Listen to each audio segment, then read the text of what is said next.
But you bring up an interesting point, referencing your son or to just becoming out of touch, this rigidity piece, right? Or I flip it on its head of adaptability.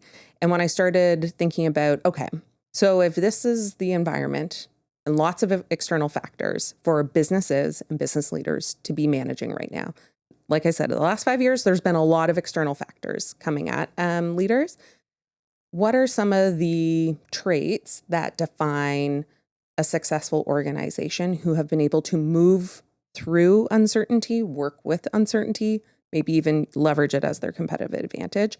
And I think what you were just mentioning of this rigidity or, like getting stuck in your ways, that is true to companies. So I think there's this big, and it might be oversimplifying it, of rigidity to adaptability. And those leaders don't wait for clarity. They find it. They move to action. They are like leading in momentum and in motion. And you just keep going one foot in front of the other. So I think there's something there when you look at a business. And if you're listening to this, take stock of your organization and say, like, are we rigid? Do we take shelter during uncertainty?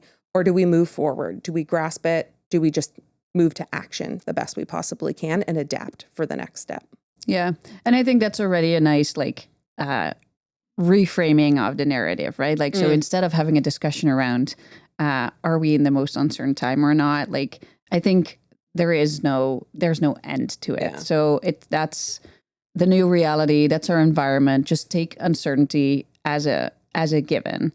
And how can you then, as an organization, best show up? And what are some of those traits or like characteristics of organizations that seem to kind of do better?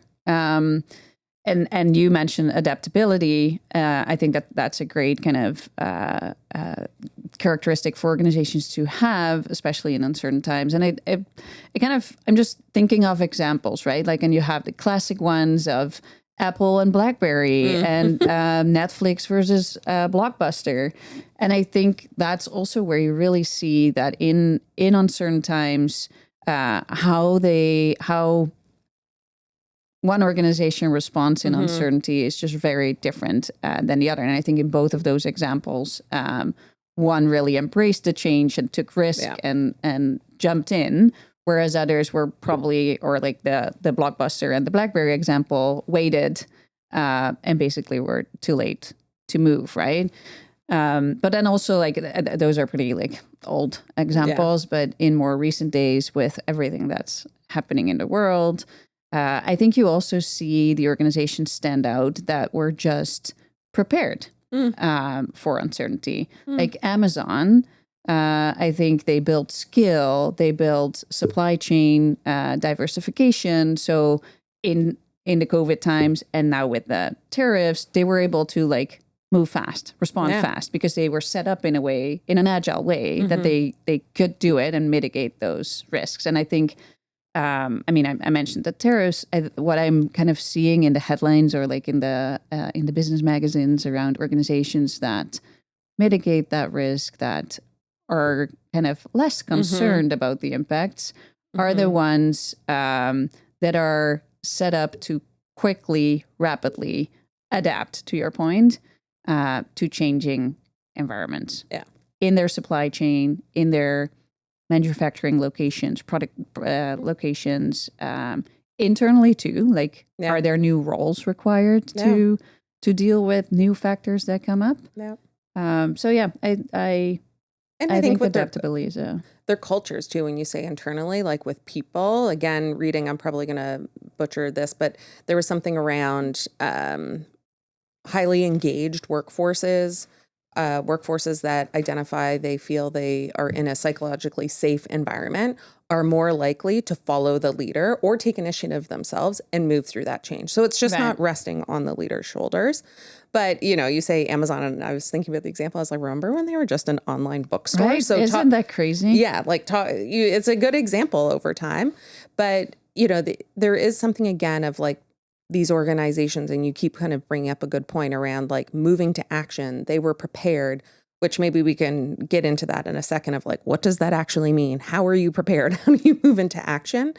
But there was a stat that I read that 78% of high-performing organizations are most likely to expand in certain times. So they looked at uncertain times, organizations that did well, didn't do well, and almost all of the organizations that did well had some sort of expansion. During uncertain time. The uncertain time. Right. Market expansion, product expansion, geographics, whatever it may be. So it is a good example of they evolved, they adapted, they did something new, and they benefited from it. Yeah. They drove and passed 15 cars in the pouring rain. Right. Yeah. Yeah. They acted when others were just kind of sitting and waiting for things to settle. You mentioned leadership too. Like, I think there's a really important role for leaders in organizations when it comes to uncertain times, right? And it brings to mind this framework that I love working with, Stephen Covey, the circle of influence, right? So yes. The most external, like the outside circle, is the circle of concern, and that's kind of where the things that we started off with, like this age of uncertainty, how do businesses survive, all of those concerns, those questions, they're almost fear driven, right? So like, if you choose to stay in that circle of concern, you'll probably are not the first to act. You're kind of fearing, you're waiting, you're just sitting there, and you probably will miss the wave, right? Then if you move inwards, there's the circle of influence. So that's kind of leaders that focus on their circle of influence, the things that they can help shape, how can they kind of work within their partner network with others, what can they influence, almost like in a political way that gets them closer to action. But then I think the leaders that are really, really thriving in these circumstances are the ones that focus on that most inner circle, is the circle of control. So what are the decisions, the actions that you can take today that have a real impact tomorrow? This race car driving analogy is just running through. It's almost like you can't control that it's pouring rain today. Right. But you can control what you're strategically going to do on the racetrack. What tires do you choose? Yeah. Choose what's in your control. I like that.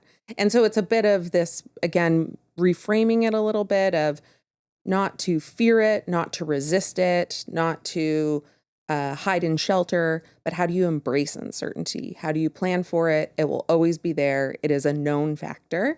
So how do you move to embracing uncertainty in your leadership style and creating a culture that embraces that? Yeah.